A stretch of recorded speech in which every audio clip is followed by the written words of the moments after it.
morning. This morning, what I am contemplating about cancer and traveling a cancer journey or any kind of personal life journey that's really challenging. The thing that I'm super mindful of this morning is the need to identify your support, create your support teams, and know who you can go to for what. My mom has been here the past couple of weeks, and she's getting ready to leave tomorrow. We have another dear friend, Grandma Krista, we call her, who has come in to be with the girls, and she has been here to be of support. My husband's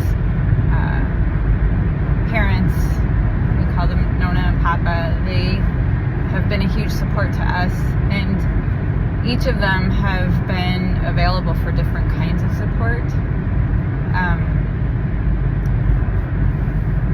I think one of the hardest things about navigating a journey like this is reaching out and asking people for help. It's a muscle that you have to develop. I think, initially circumstances just force you to use that muscle even if it's not developed, and then over time you just have to keep using it, because this can get you can just get completely overwhelmed by all of the things that you need to navigate, especially as this disease process progresses or goes in and out of really tough times. And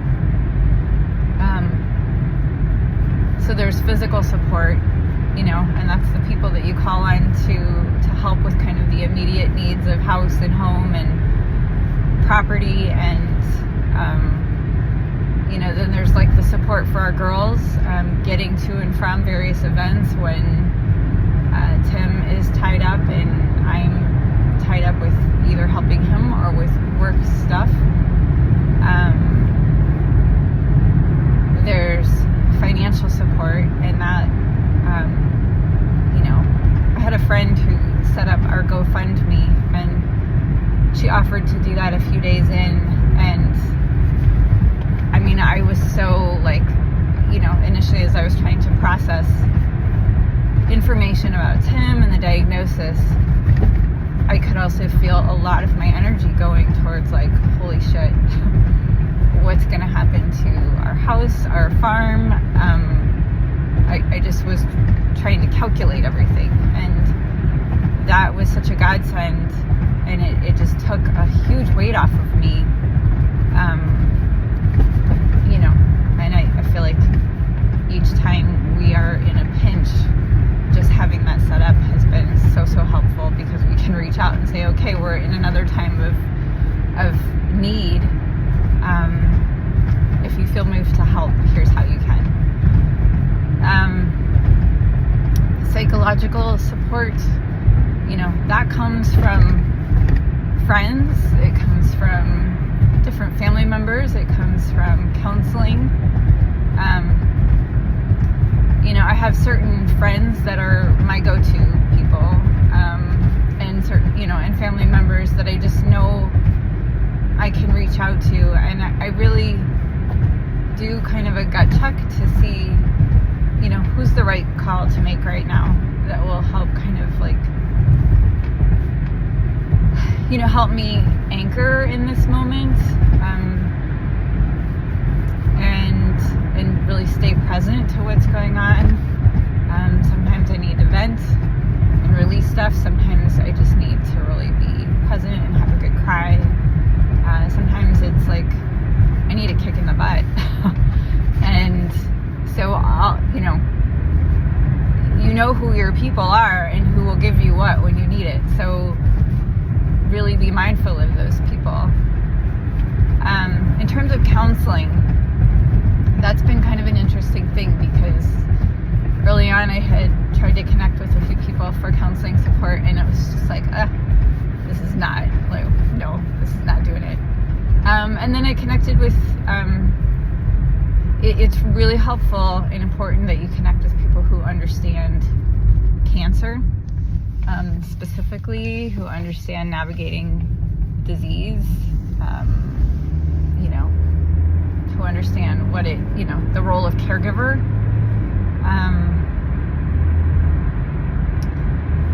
So,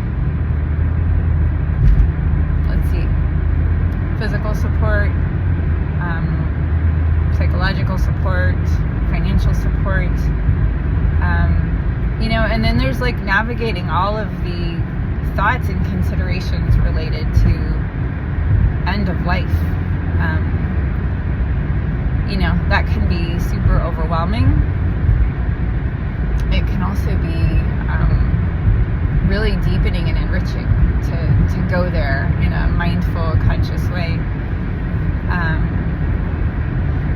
There are people who kind of assume the role of death doula, whether they're actually an actual death doula or they have just kind of, that's what they do. They help midwife someone through the process of end of life. Very much in the same way a midwife, serves a patient or family members as they navigate a birth. Every time I look at myself and the light's shining on me a certain way, I'm just super mindful of the fact that like my hair has like really taken on a whole lot of gray this past year. It's all right. So I have a few people that I go to. I work in home care and hospice, so I've been able to seek out support through, we have something called a Grief Resource Center. If you live in Wisconsin and you ever need to navigate help like this, there's a Grief Resource Center at Horizon Home Care and Hospice, and it's a fully like donor funded resource center that is it's just really a huge gift for people going through times like this.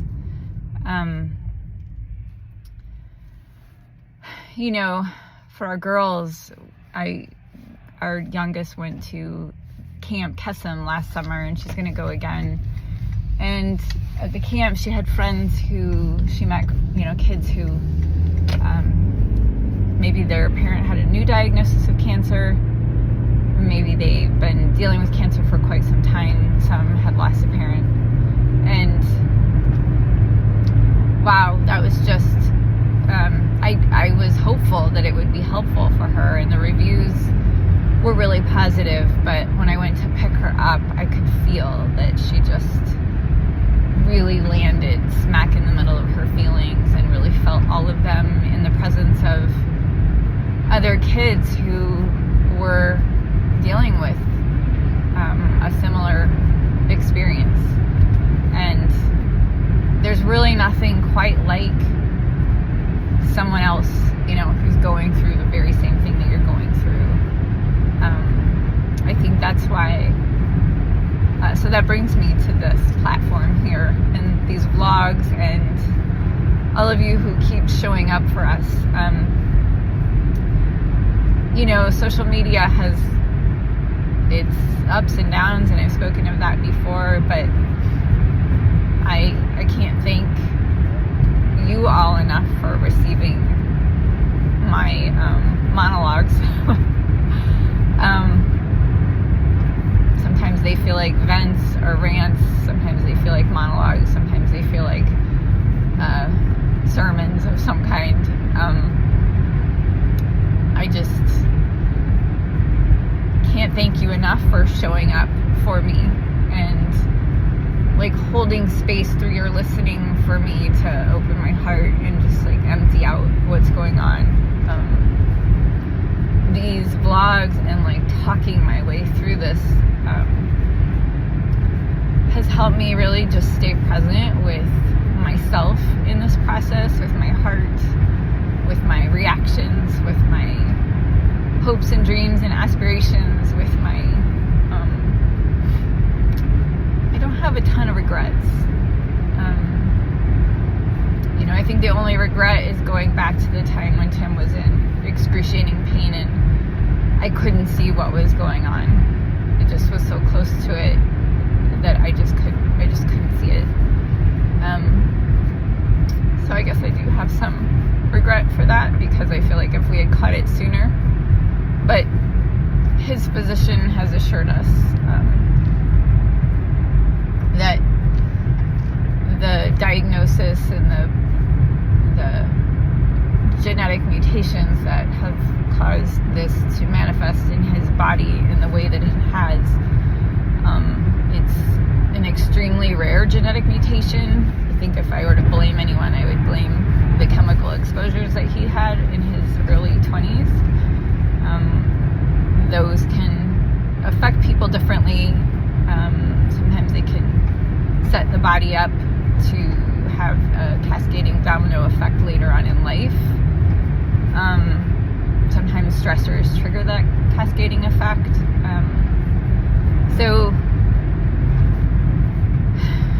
But I feel, I guess that's the one area where regret kind of shows up, but mostly I feel like I'm at peace about that. But the space that you hold is real. Like, listening to me, it's real support, and I feel it. I don't feel at all like I'm speaking into the void. Maybe initially I did, because I didn't know who was out there or who would want to hear me. I just knew I needed to talk, and I knew that I had navigated this in a lot of different ways as a therapist, and I navigated hard times as a minister. I navigated various things as a climate activist and coach, and I just felt like, oh my gosh, there's a lot of things that are coming up for me to say, and I just have to give myself an opportunity, a way to do it. So, and the comments that you make are so helpful. Sometimes I feel like I want to respond, and I want to respond personally, because I want to reach out and connect with you personally.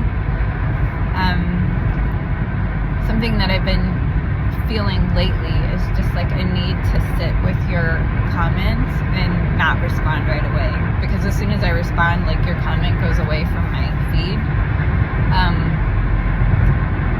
And so just leaving your comment there, I'm able to revisit it and just kind of go back to it and feel it and let your words sink in and be a source of comfort. So if you ever wonder if what you say to me matters, it totally does. If you wonder if you're listening matters, it totally does. And that brings me to kind of a bigger, the bigger lesson or awareness in that is that, how we show up for each other really matters a lot. And just the quality of our listening, just the fact that we are willing to listen, it matters so very much. It might be the thing that matters most in all of the ways that we show up for people. I don't know. I think actually all the forms of support that we've received matter. So I can't say one matters more than the other, but for my heart and my kind of inner well-being, it really does matter a whole lot. So, okay.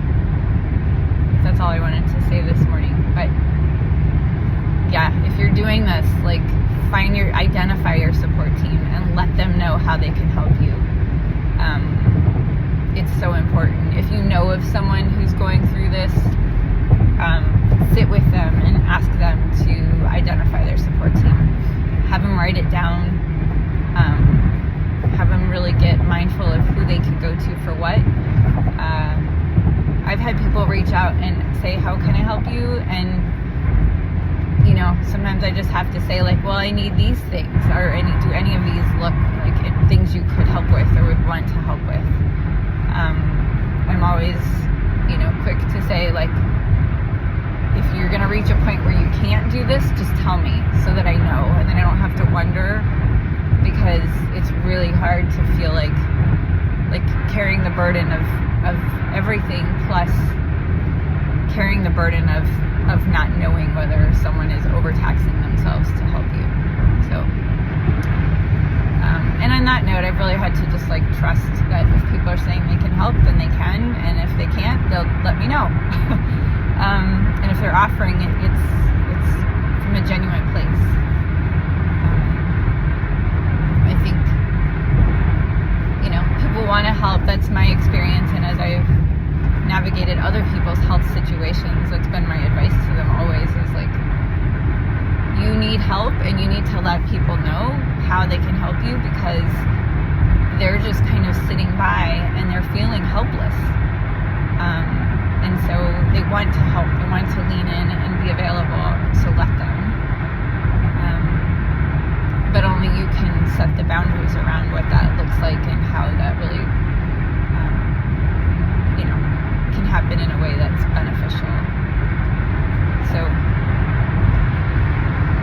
all right. This was long, sorry. But have a wonderful day, and thanks for enduring the background noise of my vehicle. This really is the only time that I have right now to post, so